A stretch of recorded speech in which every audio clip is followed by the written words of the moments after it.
Kisah Irian Barat adalah kisah tentang sebuah janji yang dibuat pada kemerdekaan Indonesia tahun 1945 untuk menyatukan bangsa dari Sabang sampai Merauke. Tapi Belanda, yang berpegang teguh pada koloni terakhir mereka, menolak melepaskan Irian Barat. Pada konferensi Meja Bundar tahun 1949, Irian Barat tetap berada di bawah kendali Belanda, sebuah simbol nyata dari kebebasan yang belum lengkap. Indonesia beralih ke jalur diplomasi, mengajukan banding ke Perserikatan Bangsa-Bangsa, dengan alasan bahwa Irian Barat adalah bagian tak terpisahkan dari bangsa. Belanda membalas, mengklaim bahwa rakyat Irian Barat berbeda dan berhak menentukan jalan mereka sendiri. Bagi Indonesia, ini lebih dari sekadar wilayah. Ini tentang martabat nasional dan langkah terakhir dalam perjuangan melawan kolonialisme. Presiden Soekarno menyatakan revolusi belum selesai sampai Irian Barat bebas. Ketika upaya diplomatik terhenti, frustrasi meningkat, dan seruan untuk bertindak semakin intens. Rakyat melihat kehadiran Belanda sebagai penghinaan langsung terhadap kemerdekaan yang telah susah payah diraih. Semangat nasionalisme berkobar kembali dan pesannya jelas, Irian Barat harus kembali ke Indonesia. Era negosiasi akan berakhir, genderang konfrontasi mulai ditabuh. Pargung telah setia untuk perjuangan yang mentumpangkan. Setelah bertahun-tahun diplomasi yang gagal, Presiden Soekarno menyatakan saatnya bertindak. Pada 19 Desember 1961, ia mengumumkan Trikora, 3 komando rakyat, hentikan negara boneka Belanda, kibarkan bendera Indonesia di Irian Barat, dan bersiap untuk mobilisasi nasional. Ini adalah titik balik, menyatukan bangsa di bawah satu misi.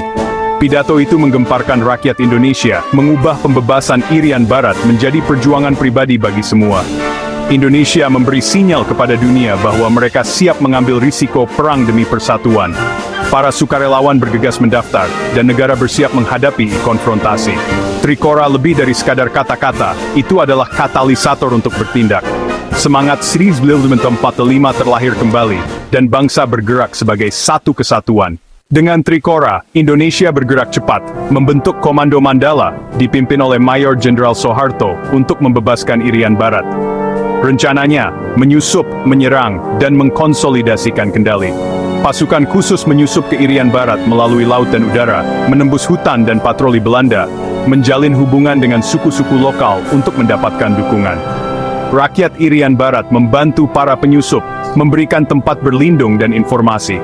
Aliansi akar rumput ini terbukti vital, menunjukkan keinginan untuk bersatu tersebar luas di lapangan.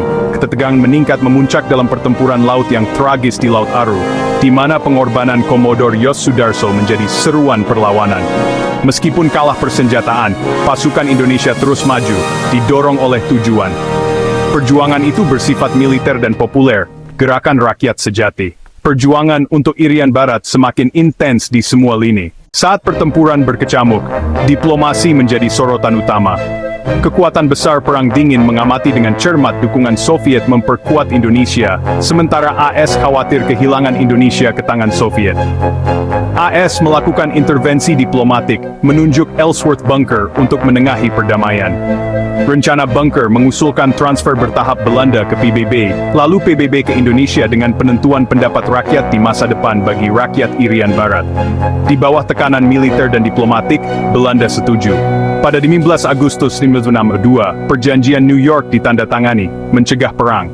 Strategi ganda Indonesia, kekuatan dan negosiasi telah berhasil. Jalan menuju persatuan kini terbuka. Perjanjian Zona New York mengakhiri kekuasaan Belanda. PBB mengawasi transisi. Pada 1 Mei 1963, Indonesia mengibarkan benderanya di atas Irian Barat, memenuhi janji Trikora. Pada tahun 1969, penentuan pendapat rakyat mengkonfirmasi integrasi Irian Barat, meskipun ada perdebatan yang terus berlanjut. Persatuan Indonesia dari Sabang sampai Merauke akhirnya terwujud.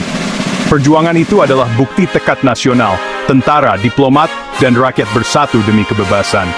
Semangat Trikora tetap hidup, mengingatkan kita bahwa persatuan dan tekad dapat mengatasi tantangan apapun. Kisah Irian Barat adalah warisan hidup perjuangan Indonesia untuk keutuhan.